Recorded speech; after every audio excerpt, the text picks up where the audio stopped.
새벽 6시? 알람이 울리기 전에 눈이 떠집니다. 몸은 이미 출근 모드예요. 판교까지 왕복 3시간.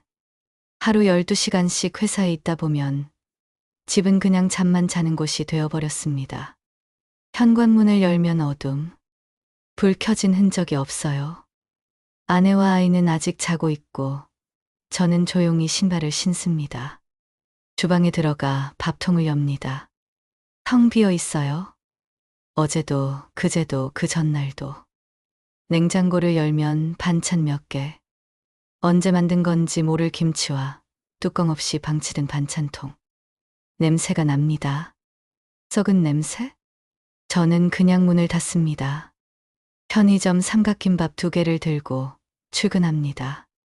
밤 10시. 회사에서 나올 때쯤이면 몸은 이미 한계예요. 버스 안에서 조는 사람들 사이에 섞여서 저도 눈을 감습니다. 집에 도착하면 11시 반. 현관문을 열면 또 어둠. 거실엔 TV 소리만 희미하게 들립니다. 아내는 소파에 앉아서 휴대폰을 보고 있어요. 왔어? 밥은? 나 저녁 샐러드 시켜 먹었어. 너도 배달시켜. 저는 아무 말도 하지 않고 방으로 들어갑니다. 휴대폰을 꺼내서 배달 앱을 엽니다. 치킨, 피자, 족발. 매일 이런 걸 먹다 보니 속이 안 좋아졌어요. 위염이래요. 역류성 식도염이래요. 병원에서 의사 선생님이 말했습니다. 배달 음식 좀 줄이세요. 집에서 밥 드시고. 집에서 밥이라. 저는 그날 밤 배달 앱을 삭제했습니다. 이제 정말 달라져야 한다고 생각했어요. 하지만 다음 날도 밥통은 비어 있었습니다. 이 이야기는 밥 한 끼를 원했던 남편의 이야기입니다. 영상 시작 전에 구독과 좋아요로 여러분의 생각을 함께 나눠주세요.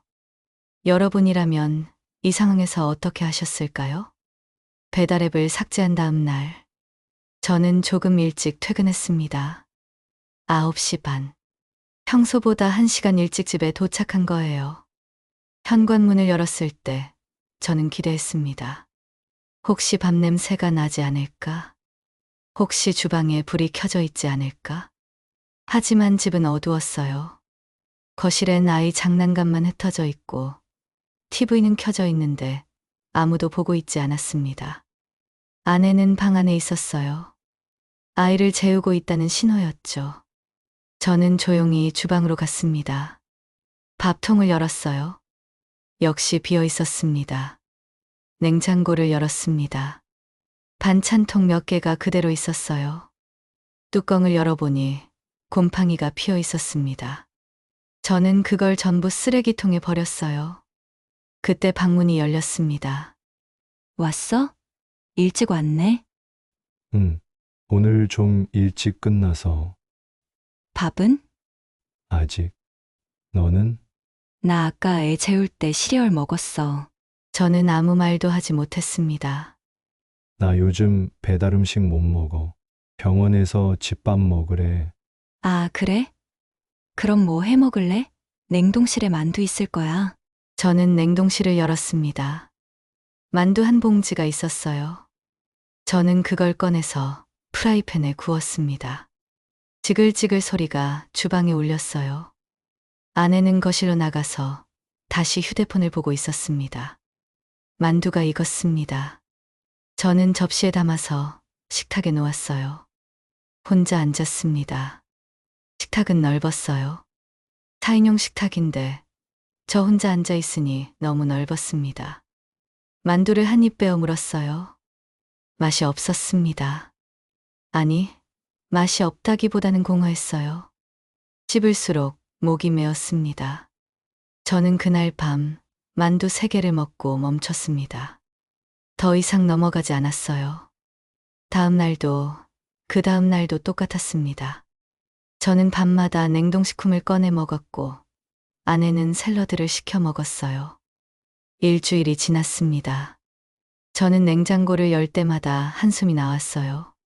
텅 빈 반찬 칸, 언제 만든 건지 모를 김치통, 그리고 냉동실 가득한 냉동식품들. 어느 날 저녁, 저는 용기를 냈습니다. 여보, 내가 요즘 속이 안 좋아서 그러는데 밥 좀 같이 먹을 수 없을까? 아내는 휴대폰에서 눈을 떼지 않고 대답했어요. 나 요즘 애 때문에 밥할 여유가 없어. 그럼 주말에라도? 주말엔 더 힘들어. 애가 하루 종일 붙어 있잖아.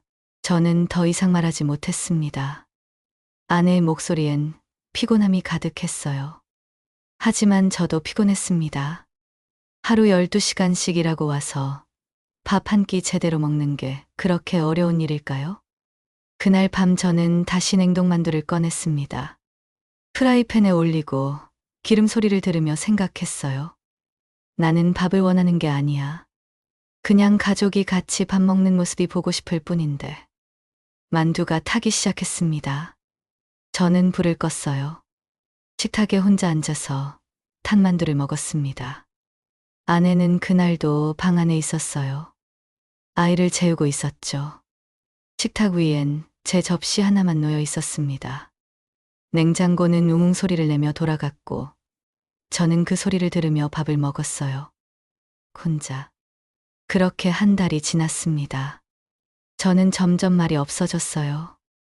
아내에게 밥 이야기를 꺼내지 않았습니다. 그냥 포기한 거예요. 집에서 밥 먹는 건 내 삶에 없는 일이구나. 그렇게 체념하고 살았습니다.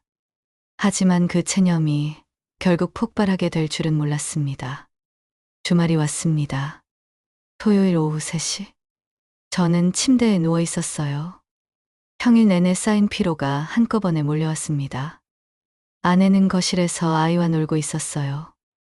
웃음소리가 들렸습니다. 아이의 제잘거림, 아내의 밝은 목소리. 저는 그 소리를 들으며 생각했어요. 저렇게 웃을 힘은 있구나. 4시쯤 저는 일어났습니다. 주방으로 갔어요. 냉장고를 열었습니다. 여전히 텅 비어 있었어요. 김치통 하나, 계란 몇 개, 그리고 아이 이유식 몇 팩. 저는 계란을 꺼냈습니다. 프라이팬에 기름을 두르고 계란 3개를 깼어요. 지글지글 소리가 났습니다. 아내가 주방으로 들어왔어요. 뭐 해? 계란 후라이 저녁으로 먹으려고. 아, 나 저녁 뭐 시켜 먹을까 했는데. 저는 프라이팬을 보며 대답했습니다. 나 요즘 배달 음식 못 먹어. 속이 안 좋아서. 그럼 뭐 먹게? 계란만? 응. 밥이랑. 아내는 한숨을 쉬었어요. 밥통 비었는데. 알아. 내가 지을게. 저는 쌀을 씻기 시작했습니다. 찬물에 손을 담그니 시렸어요. 겨울이었거든요. 쌀을 씻으며 저는 말했습니다. 여보, 오늘은 당신이 밥 좀 하면 안 돼. 순간 주방이 조용해졌습니다. 아내는 저를 쳐다봤어요. 뭐? 아니, 그냥 오늘 주말이잖아. 내가 평일엔 너무 늦게 들어와서 못 부탁하는데. 오늘은 우리 같이 밥 먹으면 좋겠어서. 아내의 표정이 굳었습니다. 나보고 밥하라고? 아니, 그게 아니라. 나도 하루 종일 애 보느라 죽겠는데 밥까지 해야 해. 저는 쌀 씻던 손을 멈췄어요. 나도 하루 종일 회사에서 일하는데. 회사는 퇴근하면 끝이잖아. 나는 24시간 내내 애 붙어 있어. 밤에도 깨서 울면 내가 달래 당신은 코 골고 자잖아. 그래도 밥 한 끼는. 밥 한 끼? 그게 그냥 되는 줄 알아? 장 봐야지, 씻어야지, 썰어야지, 볶아야지. 그거 하는데 한두 시간이야. 그 시간에 나 쉬고 싶어. 저는 아무 말도 하지 못했습니다. 아내는 계속 말했어요. 당신은 회사 가면 점심 먹잖아. 구내식당에서 밥 나오잖아. 나는 애 먹이느라 내 밥도 제대로 못 먹어. 애 입에 한 숟가락 넣고, 내 입에 한 숟가락 넣고, 그러다 애가 울면 내 밥은 그대로 식어. 매일 그래. 그래도 주말엔. 주말이 더 힘들다니까. 당신 있으면 애가 더 흥분해서 안 자. 그럼 내가 더 힘들어. 저는 프라이팬에 계란을 접시에 덜어냈습니다. 노른자가 터져서 기름에 번졌어요. 저는 말했습니다. 나는 그냥 가족이랑 밥 한 끼 먹고 싶었어. 그럼 밖에서 먹고 오지 그랬어? 그 말에 저는 멈췄습니다. 밖에서 회사 근처에서 먹고 오면 되잖아. 집에서까지 밥 달라고 하지 말고. 저는 프라이팬을 싱크대에 내려놓았어요. 손이 떨렸습니다. 나는 집에서 가족이랑 먹고 싶다고. 나는 그럴 여유가 없다고. 여유가 없는 게 아니라 안 하는 거잖아. 순간 아내의 얼굴이 붉어졌습니다. 뭐? 안 하는 거? 하루 종일 집에 있으면서 밥 한 끼 못해? 당신은 애 키워본 적 있어? 애가 얼마나 손이 많이 가는데 밥하는 동안 애가 가만히 있을 것 같아? 그럼 내가 주말에 애 볼게 당신은 그 시간에 밥 좀 해? 밥, 밥밖에 모르네. 당신이 그렇게 밥 먹고 싶으면 당신이 해 먹어. 아내는 주방을 나갔습니다. 풍소리와 함께 방문이 닫혔어요. 저는 그 자리에 서 있었습니다. 식탁 위엔 계란 후라이 한 접시, 밥솥엔 막 지어진 밥. 저는 젓가락을 들었습니다. 계란을 한 입 베어 물었어요. 짰습니다. 소금을 너무 많이 쳤나 봐요. 아니면 제 눈물이 흘러내린 건지도 모르겠습니다. 저는 밥을 먹었어요. 혼자. 차가운 식탁에서 냉장고가 웅웅 소리를 냈습니다. 거실에서 아이가 울기 시작했어요. 아내가 달래는 소리가 들렸습니다. 저는 밥을 다 먹지 못했습니다. 목이 메어서 더 이상 넘어가지 않았어요.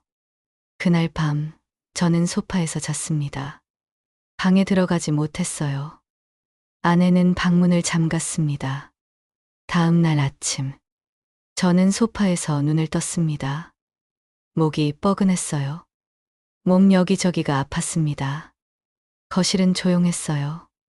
방문은 여전히 닫혀 있었습니다. 저는 조용히 일어나서 주방으로 갔어요.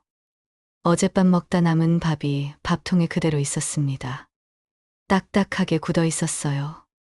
저는 그 밥을 꺼내서 물을 부어 전자레인지에 돌렸습니다. 3분. 그 시간 동안 방문이 열렸어요. 아내가 나왔습니다. 아내는 저를 보지 않았어요. 그냥 욕실로 들어갔습니다. 전자레인지가 띵 소리를 냈습니다. 저는 밥을 꺼내서 김치 몇 조각과 함께 먹었어요. 아내는 욕실에서 나와서 아이를 깨웠습니다. 우리는 한마디도 하지 않았습니다. 저는 밥을 다 먹고 출근 준비를 했어요. 월요일이었거든요. 현관문을 나서면서 저는 뒤를 돌아봤습니다. 아내는 아이를 안고 있었어요. 저와 눈이 마주쳤지만 아내는 고개를 돌렸습니다. 저는 문을 닫았어요. 회사에 가는 내내 머릿속이 복잡했습니다.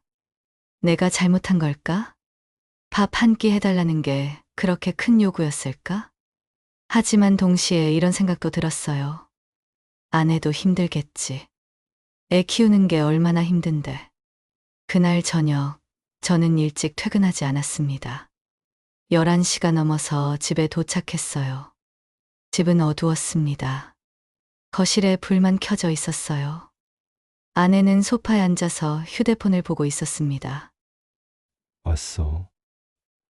응, 밥은? 몰라 알아서 해 먹어. 저는 아무 말도 하지 않고 주방으로 갔습니다. 냉장고를 열었어요. 김치, 계란, 우유, 그리고 아이 이유식. 그게 전부였습니다. 냉동실을 열었어요. 만두 한 봉지가 남아 있었습니다. 저는 만두를 꺼내서 프라이팬에 올렸어요. 기름 소리가 지글지글 났습니다. 만두를 굽는 동안 저는 냉장고 안을 다시 봤어요. 반찬통 몇 개가 그대로 있었습니다. 뚜껑을 열어보니 곰팡이가 피어 있었어요. 저는 그걸 전부 쓰레기통에 버렸습니다. 하나, 둘, 셋. 쓰레기 봉투가 금방 찼어요. 반찬통을 씻으며 저는 생각했습니다. 이 냄새가 우리 관계 같다. 썩어가고 있는 거예요. 방치된 채로. 만두가 다 익었습니다. 저는 접시에 담아서 식탁에 앉았어요. 혼자. 만두를 한 입 베어 물었습니다. 맛이 없었어요? 아니, 맛을 느낄 수가 없었습니다. 그냥 씹고 삼키고 또 씹고 기계처럼. 거실에선 TV 소리가 들렸어요. 아내가 드라마를 보고 있었습니다. 웃음소리가 났어요. 드라마 속 웃음소리. 저는 만두를 다 먹지 못했습니다. 절반쯤 먹고 접시를 밀어냈어요. 싱크대에 설거지를 하며 저는 휴대폰을 꺼냈습니다. 검색창에 밀키트를 쳤어요. 다음 날부터 저는 밀키트를 주문했습니다. 월요일, 수요일, 금요일, 일주일에 3번. 밀키트가 도착하면 저는 퇴근 후 그걸 만들어 먹었어요. 혼자. 목요일 저녁. 밀키트로 파스타를 만들었습니다. 크림 파스타. 냄비에 면을 삶고 소스를 데우고 접시에 담았어요. 파슬리 가루를 뿌렸습니다. 그럴듯해 보였어요. 저는 식탁에 앉아서 포크를 들었습니다. 한 입 먹었어요. 맛있었습니다. 정말로. 하지만 눈물이 났어요. 왜 눈물이 나는지 모르겠어요. 그냥 눈물이 났습니다. 저는 파스타를 먹으며 울었어요. 소리 내지 않고 조용히. 아내는 그걸 보지 못했습니다. 아내는 방 안에 있었거든요. 그날 밤 저는 설거지를 하다가 냉장고를 다시 열었어요. 반찬 칸은 여전히 비어 있었습니다. 저는 마트에 갔습니다. 밤 10시가 넘은 시간이었어요. 반찬 코너에 갔어요. 김치, 멸치볶음, 콩자반, 어묵볶음. 하나씩 집어 담았습니다. 계산을 하고 집에 돌아왔어요. 조용히 냉장고에 반찬을 넣었습니다. 하나씩 정리하며 넣었어요. 냉장고가 조금 채워진 것 같았어요. 하지만 여전히 텅 빈 느낌이었습니다. 다음 날 아침, 저는 일찍 일어나서 밥을 지었습니다. 어젯밤 산 반찬으로 아침을 차렸어요. 혼자. 아내는 일어나지 않았어요. 아이도 아직 자고 있었습니다. 저는 조용히 밥을 먹고 출근했습니다. 퇴근 후, 저는 냉장고를 확인했어요. 제가 산 반찬들이 그대로 있었습니다. 아내는 건드리지 않았어요. 저는 그 반찬으로 저녁을 먹었습니다. 또 혼자. 일주일이 지났습니다. 우리는 여전히 말이 없었어요. 같은 집에 살지만 다른 세계에 사는 것 같았습니다. 저는 밤마다 밀키트를 만들어 먹었고 아내는 샐러드를 시켜 먹었어요. 식탁은 점점 더 차갑게 느껴졌습니다. 어느 날 저녁, 저는 냉장고 앞에 서 있었어요. 문을 열고 한참을 바라봤습니다. 반찬들이 조금씩 상해가고 있었어요. 제가 먹기엔 너무 많았거든요. 저는 또 반찬통을 꺼내서 쓰레기통에 버렸습니다. 그 순간 뒤에서 목소리가 들렸어요. 또 버리네. 저는 돌아봤습니다. 아내가 서 있었어요. 상했어. 굳이 살 필요 없는 거 사서 버리고 나 혼자 먹기엔 많아서. 그럼 사지를 말든가. 저는 아무 말도 하지 못했습니다. 아내는 돌아서서 방으로 들어갔어요. 저는 그 자리에 서서 텅 빈 쓰레기 봉투를 바라봤습니다. 버려진 반찬들, 버려진 대화, 버려진 마음. 저는 냉장고 문을 닫았습니다. 웅 소리만 남았어요. 한 달이 지났습니다. 우리는 여전히 말이 없었어요. 같은 집에 살지만 서로 다른 시간을 살고 있었습니다. 어느 금요일 저녁, 저는 평소보다 조금 일찍 퇴근했습니다. 9시. 마트에 들렀어요. 냉동식품 코너에서 치킨 텐더 한 봉지를 샀습니다. 그리고 쌀 한 포대. 집에 도착했을 때 불이 꺼져 있었어요. 아내와 아이는 이미 잠든 것 같았습니다. 저는 조용히 현관문을 열고 주방으로 갔습니다. 밥을 지었어요.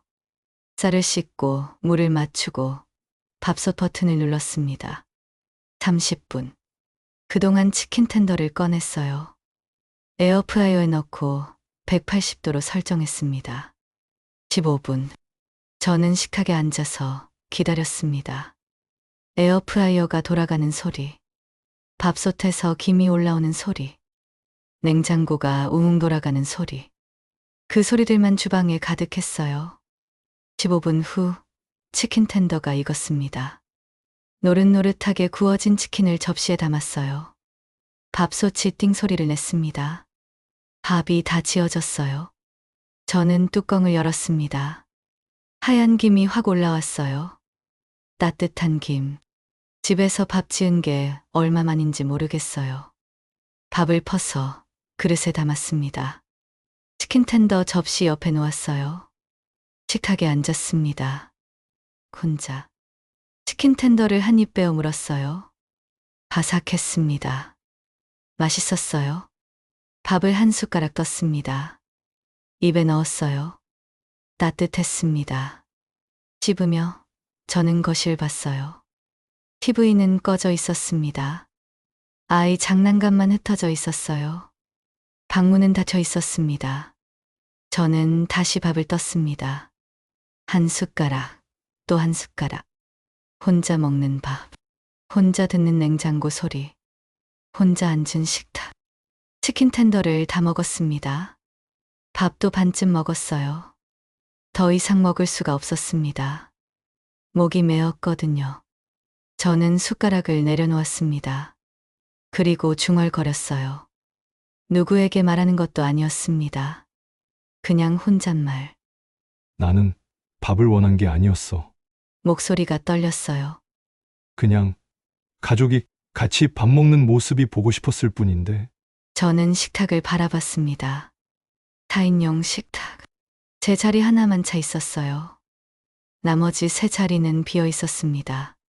저는 천천히 일어났어요. 설거지를 했습니다. 접시를 씻고 그릇을 씻고 프라이팬을 닦았어요. 밥솥 안엔 밥이 반 이상 남아 있었습니다. 저는 그걸 용기에 담아서 냉장고에 넣었어요. 냉장고 문을 닫으며 저는 생각했습니다. 내일도 모레도 이 밥을 혼자 먹겠지. 주방 불을 껐습니다. 거실도 불을 껐어요. 소파에 누웠습니다. 천장을 바라봤어요. 어둠 속에서 밥솥에서 올라온 김이 아직 남아있는 것 같았습니다. 따뜻했던 그 김.